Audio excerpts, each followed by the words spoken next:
I know what it feels like to have your excitement squashed like long road bugs on car windscreens.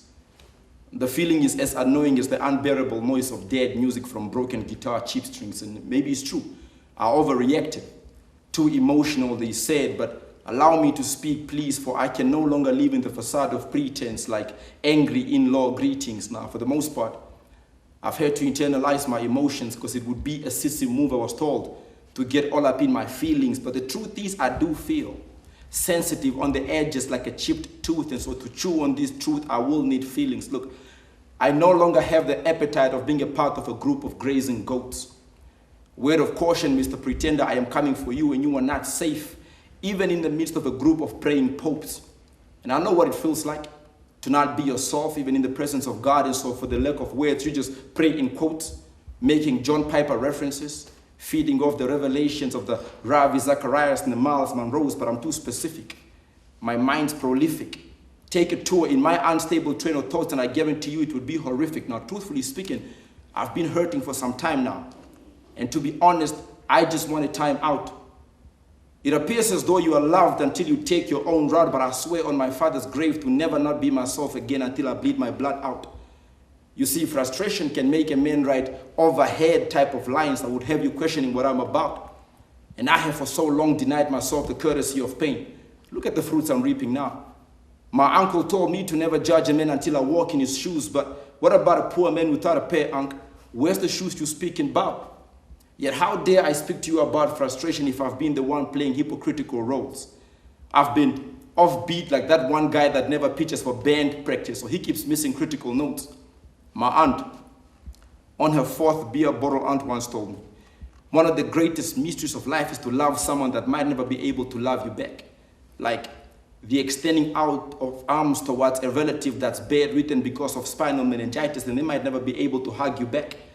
Well, science calls it a chemical reaction, but I read that love is God and God is love, without which I can't claim the latter. Yet what good is addition in this game if I simply keep providing snakes to climb the ladder? See me? I grieve for love, as though the loss of a child, like the deadly grief of Shah Jahan for the love of his life, Mumtaz Mahal.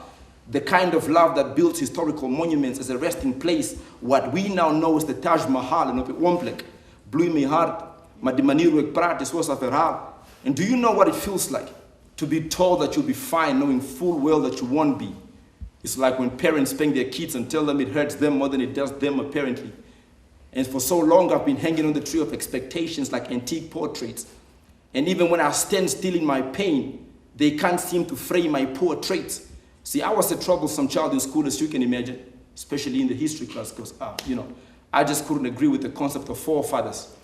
I grew up with a single mom, and so for the most part of my life, I've been advocating to hear the great tales of our foremothers, the seed in the womb carrier, the one that taught me to put others before me as I watched her sacrifice her feelings for others. And I know what it feels like. I am well versed in the art of pain. I know it firsthand. Pick an angle like a novel from a bookshelf and let's get serious. The 23rd of August, 2002. My cousin hung himself in our room and he was only 12. See, for the remainder of that year, they made me sleep in the same room and I was never to speak about it until 2012. And they wonder why I talk too much sometimes. Well, maybe it's to cloud out these well-kept memories of the casket and mourners, but sometimes it gets vivid when I'm by myself.